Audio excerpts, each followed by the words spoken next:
Brontis, tell me a bit about this film I'm going to see tonight. It's 23 years. 23 years after he made his last movie. Yeah. And it's a movie about his childhood, about his father and his mother, but mainly about his father. And it's, at the same time, it's a work of art. It's a fiction movie, and at the same time, it's a work on his own memory. And working on his own memory is to work on our family's memory. Because my father's father, Jaime, my grandfather, was a very strong, severe, hard man, non-loving father. So he has always been like a dark presence in our genealogy. He influenced a lot my father because he had someone against he had to fight, someone against a model against which he had to build himself, which is always good. But he had also a great influence in my own personal life because he's like a figure of the father that travels to my father, then to me, since I'm a father too. So the father model, the figure of the father, it's something that travels through generations. And one of the links that compose this archetype in our family life was made only of darkness.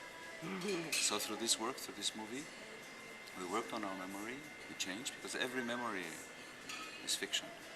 Oh, really? Yes. People sometimes say that when you remember things, it's not what actually happened. It's never what actually happened. It's your point of view on what happened. And you know the story about an elephant that arrives to the country of the blind. They've never had an elephant there, so all the great scientists go to study what it is and tell everyone what it is. This everybody is blind. So they start touching him. So one of them says, "Oh, it's a huge mass with no end." And the other one says, "No, no, no, no, no. It's a very small, flexible thing with little threads at the end." And each one gives his point of view from what he touches. But none of them sees the whole elephant, is able to see the whole elephant. So that's what memory does with us. We have an image of our mother, of our father, that is composed by what we have lived, by the age our way of looking at them is, but also about the legends that we have received. Your father was such a bastard. And then you say, after some time, my father was a bastard. But this is something you inherited from a situation, a conflict situation between your mother and your father. You see, you adopt souvenirs, or, oh, when you were a kid, oh, it was so great. You remember this, the turtle, we had this turtle, a bronze turtle, and you buried it in the garden because you said that turtles had for the winter to be under the earth, and we never found it again.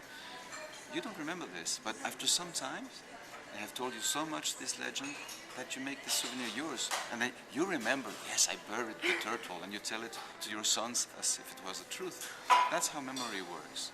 So, since memory is fiction, you can rewrite it, you can transform it, so that what is only a darkness character that has necessarily a kind of a toxic influence in you, you can transform it into a whole human being that has his part of shadow, but also his light. So that's what we did with this movie.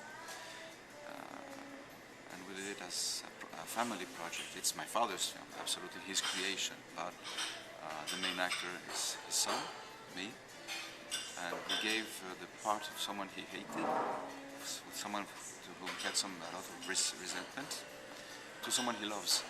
So like this, he can't hate the actor, so he has to do the work for himself. And for me it was very important because we went to shoot this in the town where everything happened, in the north of Chile. Did you grow up in Chile? No, absolutely not. It was the first time I went there. At Tocopilla, where my father spent his first 10 years. It's a very, very tiny little town in the north of Chile. Really, it's a hole somewhere. No one ever goes there. It never rains there. My father had one day of rain in 10 years. I thought it was a legend that he told me when I was a kid. But when we went to shoot over there, I talked with people who knew my father from that time, that were still living there. So, oh, you remember Alejandro, the day it rained? So I thought it was true. Wow, so what's the vegetation like? It must There's be. nothing, it's dry. You have the Pacific Ocean, about at the most 1 kilometer of land, and then the Cordillera that starts like really like this. So it's an incredible place. And we shot in the streets where things happen, in the house where my father lived. And it was, but it was like part of the process, you know, the house burned 3 years ago. It was still there, intact, and it burned 3 years ago because of an electric thing. So when we went there, we rebuilt the house for the movie, as the set, the shop and everything. But at the same time, it was like exactly corresponded to what we were doing with the movie. We were rebuilding the memory. Not lying, not inventing something that didn't exist. It's not about changing everything and inventing something else. You have to stick to the facts, but not to the interpretation of the facts, not to the point of view on the facts. So we rebuilt it like a movie set. So it corresponded to what we were doing with the movie. We were rebuilding our memory to make a human being of this person. Hi. It's great. It's a little resume of the movie, but it's a little movie. It's an adventure. Something happens. It's a whole process. And you know, And where did maybe you grow up? Did you grow Well, up I grew up in New York? many places. You know, my father, when I was a kid, he said, "Your ta patrie." That's how you say to patrie. It's not your country. It's more than the country, la patrie. But your country is the sole of your shoes. Because How beautiful is that? yes, I was born in Mexico. I was there until 3. Then from 3 to 6.5, I was in France and Poland. From 6.5 to 9, I was in Mexico. I had 10 and 11 in New York, 12 in France, 13 in Mexico, 14 in France. Blah, blah, blah. I established in France when I was almost 17. And from there on, I stayed there. Ah, so you're there now. I'm there now, yes. Yes, I'm a French citizen. And yeah, I live in Paris too, 23 years. But, and you're, what sign are you? Because I know your father reads tarot cards. I've never been to visit. What? Astrologically, what sign are you? Because I imagine... Me? What sign I am? Oh, When are you I'm born? Scorpio. Scorpio. Yeah. What date? November? No, October 27th. Okay. So now I hope that when you publish this interview, a lot of people are going to say hello. Happy birthday. Happy birthday to you. It's very soon. It's very soon now. That's great. Yeah, mine just was last week. Happy birthday. Thank you. I have a moon in Scorpio. So it must have been quite a fascinating life. You speak many languages, I guess. Yes. How many? 4. English, more or less, at this hour of the morning. But French, Spanish, Italian.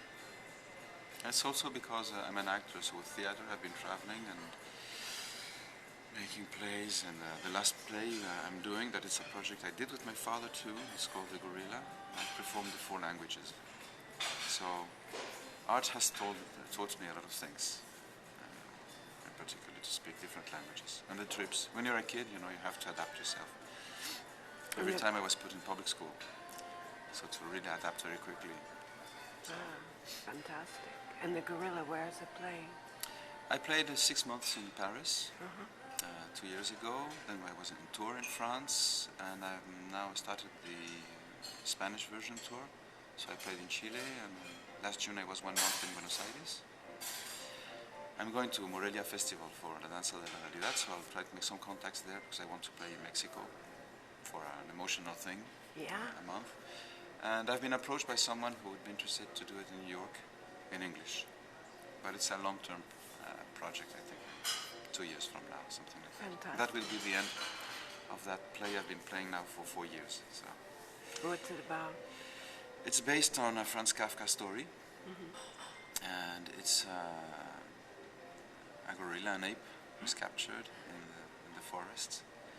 And through a whole adventure, a whole process, he becomes human. So he's recognized by the academy. He receives a diploma for his achievement because he learns to talk and to adapt himself to the society. And the play, it's his speech when he receives this prize. And in this speech, he tells his life. So it's a very physical play. It's actually his life, all his process. But it's about, obviously, it's about mankind, about human society, and he becomes more human than the humans. Well, if you know, the term human doesn't mean nice. If you really look at humanity, right? It's Wow. much more diverse, rich. So, and then he goes to the end of his adventure, and he realizes that there's something else than that. So I won't tell you the end. But I'll have to so go half to the text, Mexico half the and text catch is it. Franz Kafka, half the text is Jodorowsky. He wrote the text, and I worked on the